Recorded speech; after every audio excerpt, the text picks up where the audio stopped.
This week on Gotta Go, we're talking all things books. because Briony has a new book coming out real soon. All this and more on Gotta Go. Gotta Go. Hi Mole, nice plush hotel we're in today. Thank you so much. I'm currently coming live from the QT in Perth. I've got to say, after you've had 2 weeks in Bali, I feel like you're sparkling a bit. It's like a whole new Molly. Do you know what? It's actually fake tan. I put on heaps last night because I was so pacey and I was like, I can't come back from holidays whiter than I was before. Your energy, your vibe has shifted in the last do you know what? two I've chats. noticed it with me and my partner, and I think it's called having a holiday. And you just need to like have a holiday to Yeah. like replenish your love for everything. One another.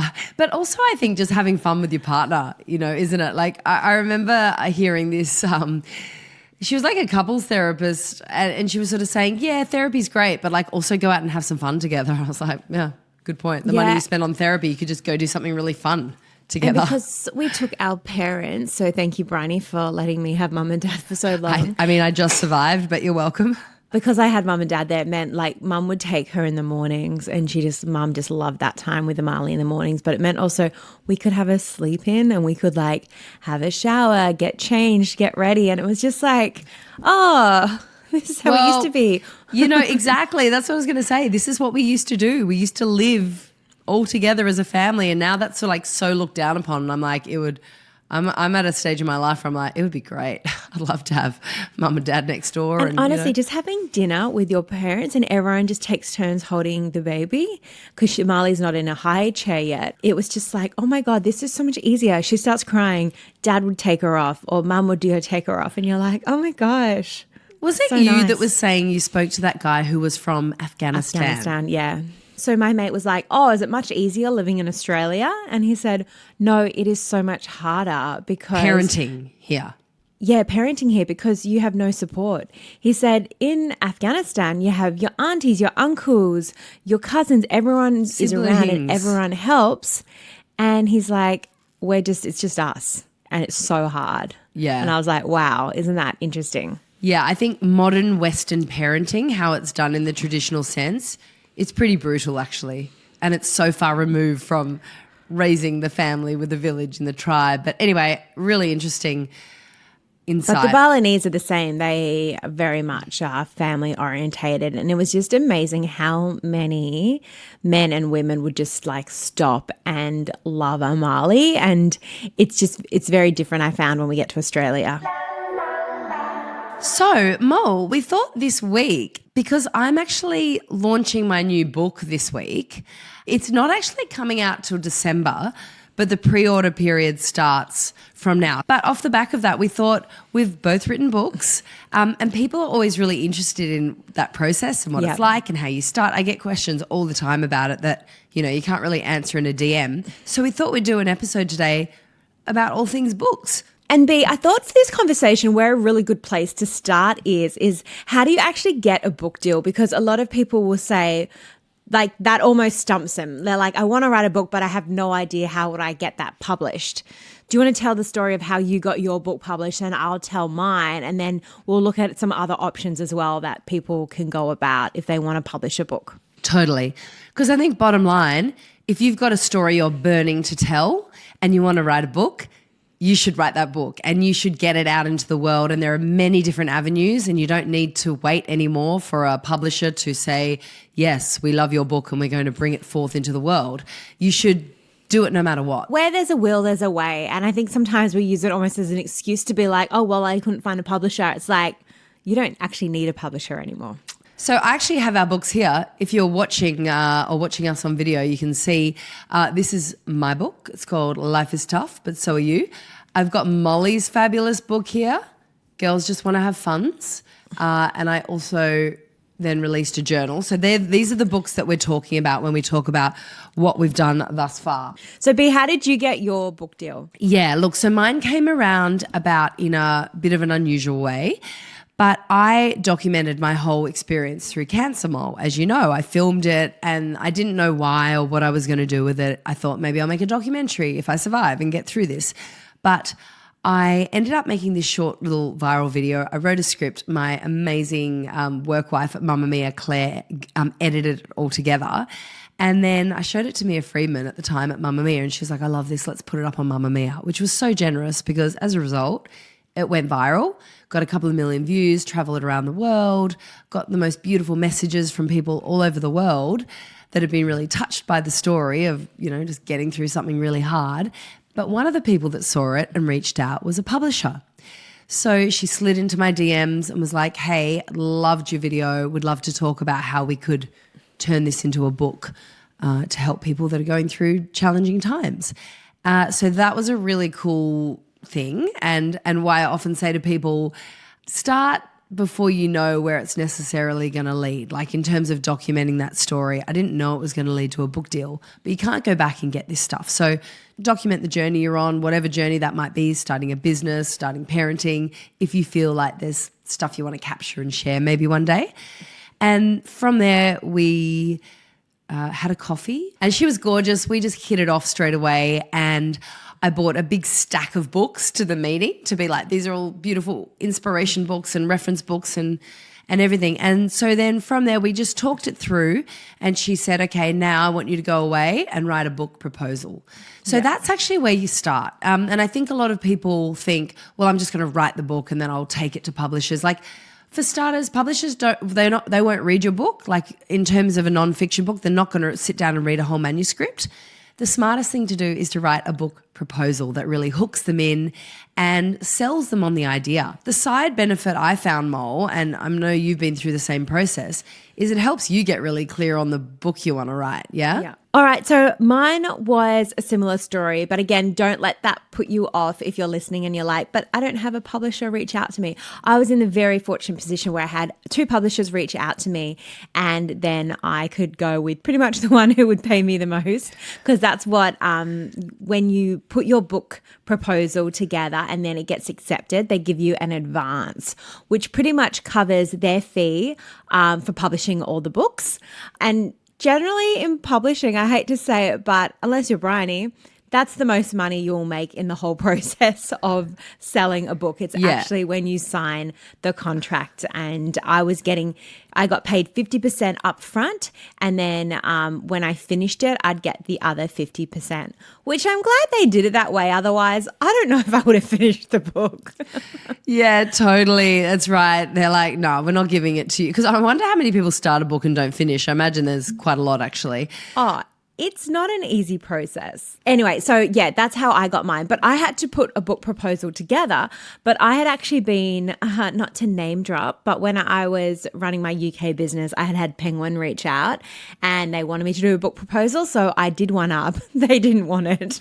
But I had it for when this new publisher. Yeah, you had a great starting point. I had a great starting point. And so again, what I had just written out was I did an overview of what I wanted the book to be.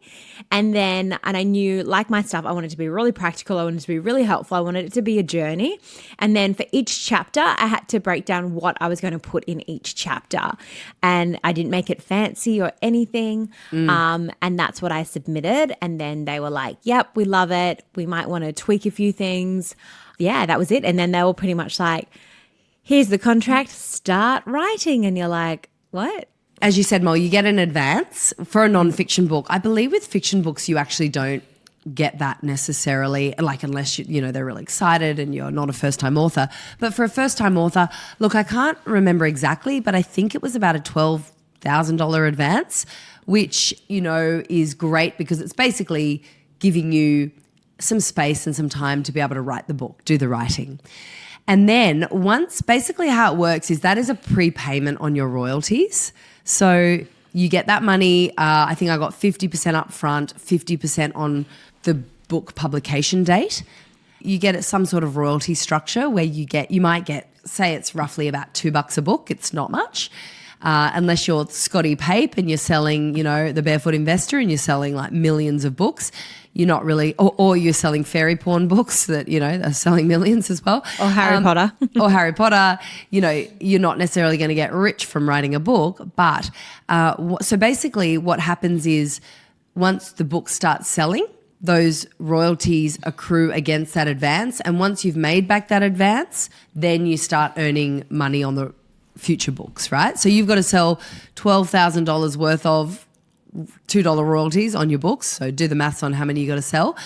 But basically, once you've hit probably, I think about the 5,000 book mark, on an advance of that size, then you're making money additionally. The other way that we both make money from our books now, Mole, is there were audiobooks, so you get royalties from that.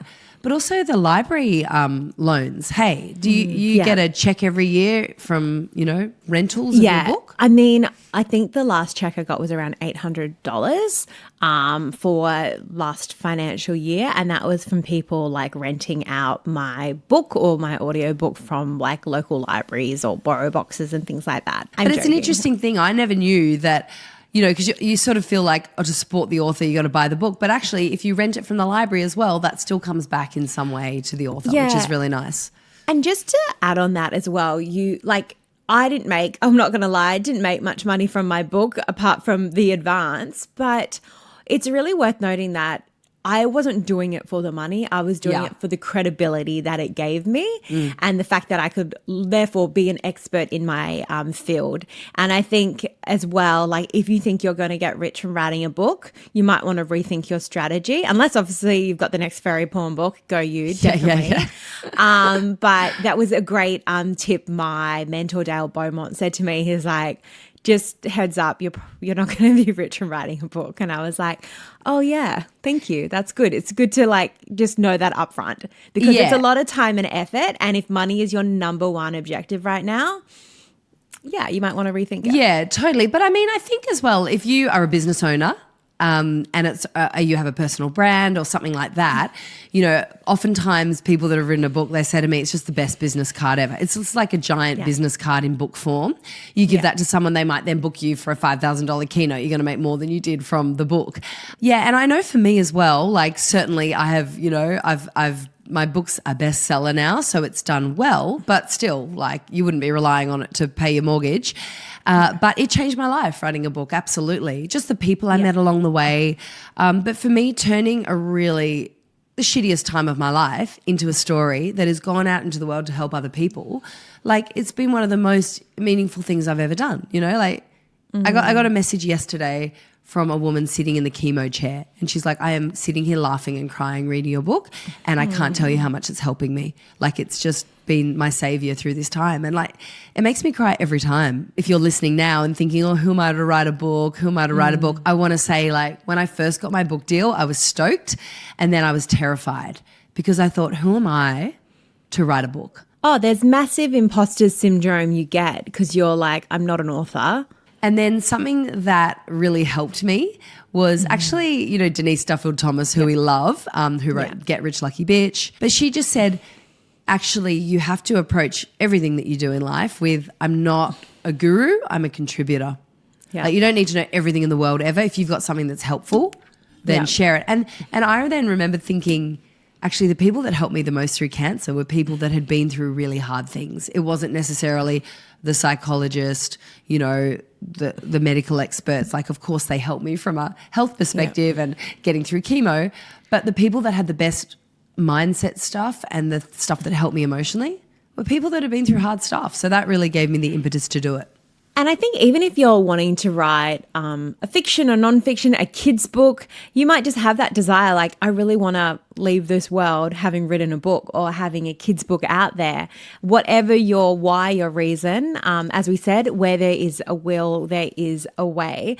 So for people who maybe don't have, I know, big followings or, because I know for certain publishers, they do look for people who have a bit of a social following. So again, it's a lot about who can buy this book? Will they be able to sell books easily? And also it's a lot about, which I never realized, it's actually about the pre-sales as well. So how many can you pre-sell before the book actually comes out? Yeah, and so that's actually gotten more and more important, Mol. So here's a crazy thing. So I'm going to be launching my book this week, the week this podcast drops. And so I'll reveal the name of this new book. It is called Pick Me Up, and how many books you as an author can pre-sell determines how many books they'll actually print for the print run. So if you want to get behind an author, if you want to get behind me, the loveliest thing you can do is pre-order someone's book now, because it really helps get the book out there into the world. So, all right, book proposal, we've covered that. Advances, payment structures, how it works. But now, Mol, there's obviously the other option, as we were saying, of self-publishing and getting your book out in the world through other avenues. And the benefit of this is that you get a book exactly how you want it, and you can get it illustrated as well. Obviously, there'll be a little bit of investment there, but you can have this book that you're really happy with. You can take that to publishers. If they don't want it, if they're kicking back on it, you can actually, exactly, as you said, self-publish yourself. So lots of benefits to that, as you were saying, in terms of, you can have control over what you want. Obviously, the downsides that you're not going to get those, bulk distribution channels and that support. And also, it's all on you. All the costs of it are on you. And you're going to have to bring an editor on. You're going to have to bring all the different people that do the roles within a publisher. But there are lots of avenues now for doing this. So there is obviously, on Amazon, you can just put your book up. You can publish it to Amazon, and then it will print on demand and get sent to people directly. So all those sort of issues of distribution have really been changed dramatically, right? With the rise of all these different online platforms. And you can actually get book coaches as well. You know how you get a personal coach? You can get book coaches who will help you kind of write your book and keep you on track. There was one called the book midwife, because they help you give birth to your book, which I thought was a great tagline. Yeah, so I have one of my best friends who lives in the Netherlands did this for her first book. She hand illustrated the entire book. It was about how to navigate anxiety, depression. And she had been in a really, really dark place going through a mental health episode. And she was like, I couldn't read at that time. So she wanted to create something that was much more like a do book that you could draw as you went and doodle along. But it was felt very warm and made for a friend. So she was like, I'm just going to make it for myself, the book that would help me get back should I have another breakdown. She self-published because she started printing it. She loved it just the way it was. Like you said, Mol, she didn't want anything changed. She has now, because she's a very savvy, I would say, businesswoman and marketer, she's sold 40,000 copies of the book, which is extraordinary. And off the back of that, a publisher reached out to her, and she's just launched her next book with a publisher. But obviously she's got this incredible database now of her customers, and so she's marketing it directly to them. So blitz to pre-order campaign. So, sometimes the worst thing, you think, oh no, a publisher doesn't want my book, becomes to be the best thing, and you will get published anyway. And then once you've got that, I think the toughest thing for me, I found, was actually sitting down and writing the book, because that is literally my worst nightmare. Me, a room, a laptop, and a giant assignment. And a giant assignment. And I know... So I was living with you at the time you were writing this book in Sydney. Poor Briony. It was a stressful time for everyone involved, let's put it that way. Oh, Briony really carried me to the finishing line of that book. I remember the last chapter. I was like, I don't even care, Briony. I just want this to be over. Remember as well, you had... because I tried to lay out Molly, this is how many words you need to write a day, over the next, 10 weeks, because blah, blah, blah. And you were just let's be honest, left it to the last couple of weeks, and then had to get a bit of extra time. And then this construction site was right beside where you were living in your rental at the time, and they started drilling rock, when you had 2 weeks to go. Yeah, those final days, I just cut myself off from any social activity. I just sat at my laptop. But I think the reason why it was so behind, though, was I was running a full-time business by myself. I was also working another job as well. And I was getting paid much more doing these other jobs than I was from this one book. And so I was like, do you know what? In the schemes of things, low priority. It wasn't high on my priority list, but then I was like, this is going to be published into the world forever. I need to make sure. I've got to say, I've never seen you more sad or stressed in your life than during that time. Maybe the first few weeks of motherhood, but no, writing a book was probably up there. And then do you remember you were like, can I come into work with you? I just started a new job. I was consulting, and I didn't know them that well. And I'm Bring your like, sister to sure. work day. I like rang up the boss. I'm like, is it all right if my sister comes into the office? He's like, okay, sure. Who is now my brother-in-law. So Yeah. So it worked out well. Too bad. Worked out well. He saw you at your lowest to start with. He took pity. I remember I came in, I had no makeup. I was in a hoodie. I had bags under my eyes. Oily hair. And he's like, hello. And I was like, hi. This is my really fun, cool sister. I'm like, I normally look better. So good. But anyway, you got there, you finished it. I do remember one moment though, you gave me a chapter to proofread and I was like, Molly, there's not really a chapter here. Do you mean write the chapter? And I was like, I'm absolutely not writing your book for you. And to your credit, you did write it and you finished it.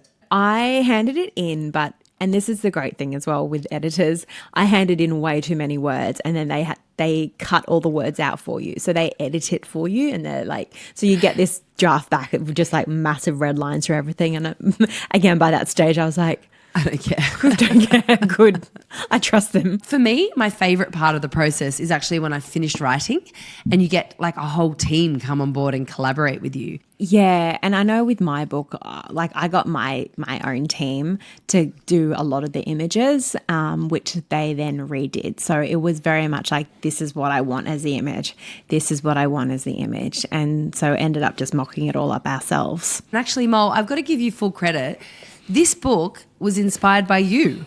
When we were like after cancer, I'd finished that, gotten through all that, and you were like, cool, let's go out and party. But I was exhausted. I was sick. I was like heartbroken. Like I just was like, life's just so hard. Life feels so hard. And I remember we were living together and we were both kind of sad sacks. You just moved back from London. You were stressed out with your business. You were like missing London life. And I remember you saying, you need to write a book for this time. Like, how do you just get through it when like nothing's particularly bad? You live in a great down. Yeah, you're just down. Life just feels hard.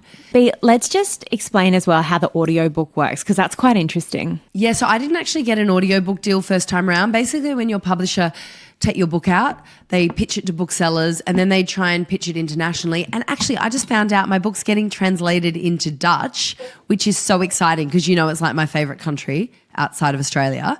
But then, they pitched for an audiobook and I didn't get one first time round. So I went later and did it and got a deal and did it. But this time they're picking up the audiobook as well. That's amazing you did it in one day. It took me like 3 days. Oh, and really? By the end of it, my brain was fried. I couldn't believe how many words I kept getting mixed up. And so you're like, who wrote this? Oh, it was me. Literally, yeah. And then at one point I was like, that line kind of repeats what I just said like 2 lines ago. So I was like, that's actually a great tip. Like read your book out loud before you actually publish it because you might want to make some changes. But I had wanted, for diversity purposes, put in like diverse names. And then when it came to reading it, I couldn't pronounce some of the names. You're like, oh dear. The last piece of advice that I would give to anyone starting out to write a book is just that you have to understand that feeling fear along the way is totally a normal part of the ride. Elizabeth Gilbert writes about this in her book, Big Magic. She's like, just take the pressure off. This matters so much, but it also doesn't matter at all. And when you start a new creative pursuit, imagine it's like going on a road trip. Fear is always along for the ride. They're in the car, but they're in the back seat of the car. You get to decide where they sit. They don't get to decide where we're driving. They're not picking the music. They're not picking the destination. So just acknowledging that it's all right to feel fearful and a bit scared and have that imposter syndrome. It's actually a normal part of the process. Don't let fear drive the car. I finished my last book. I didn't quite know how to finish it. I had a few different endings. And then I thought, I'm going to bring it back to where this whole cancer journey led me, which was that we have this one precious life. We get given this one beautiful, amazing body to be our vehicle through life. But also I saw this really interesting synergy after my experience through cancer of like, we also get this one beautiful, amazing planet to give us, that gives us everything we need, right? The water to drink, the oxygen we need to breathe. And yet we don't really look after either of these two worlds very well, our bodies and our planet. And it's the same reasons, right? It's like extraction, depletion, run things into the ground before we Burnout. start. Burnout, and we're doing it to our planet and we're doing it to our bodies. A great friend of mine, an amazing climate change campaigner, environmentalist, Anna Rose, she said to me at one point, going through the experience of cancer has some really interesting synergies with saving the planet. And I was like, how? And she said, well, when someone gets a really bad cancer diagnosis, we don't say, oh, well, bad luck, I guess, you're going to die. No, we throw everything that we can at it. I had a stage 4 cancer diagnosis, it's as bad as it gets. We throw everything that we have at it. We do everything we can to preserve life. And she said, and really, that's the same way we should be thinking about our planet. I think it's so easy to feel completely overwhelmed, that our environment is being destroyed. Climate change is hitting some really critical, scary, runaway points. But we don't wash our hands at this point and say, oh, well, no, we have to actually, all hands on deck, do what we can to save this incredible place, our home. It's our only home and it underpins all of our human health. So true. We don't go, oh, well, too bad.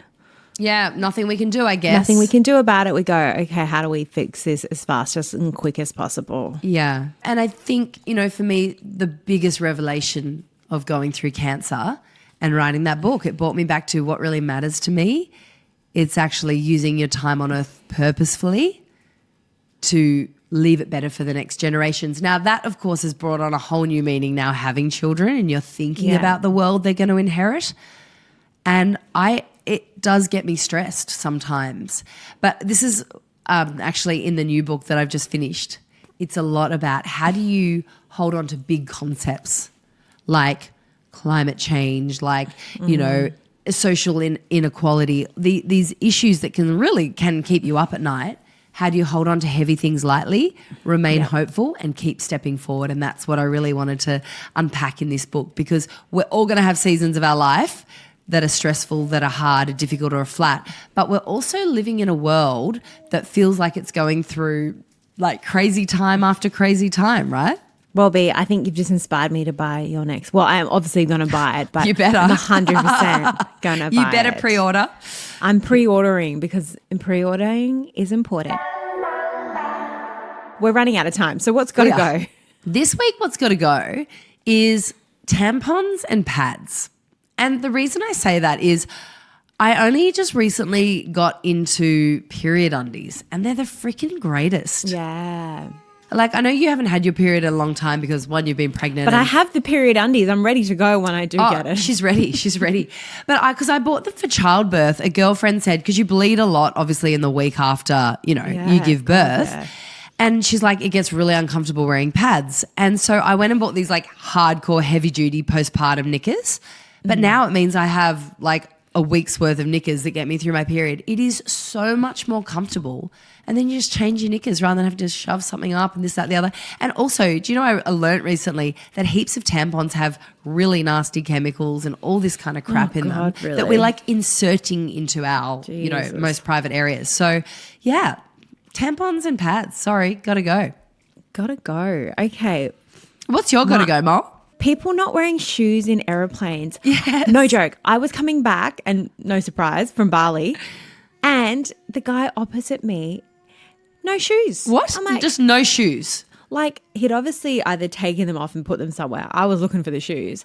But just bare feet on a plane. And he went to the toilet, and I was like, that is disgusting. That is a tinea factory waiting to happen. I'm like, who doesn't wear shoes on a plane? So guys, keep your shoes on a plane. Yeah, that's got to go. Just take thongs at a minimum, to go to the toilet. Right, you're turning into such a mother. Just take thongs. Take a spare pair of thongs in your backpack. Well, you just whip them out, pop them on your feet. I'm just backing in then your point. point. Then you don't have to put your runners back on.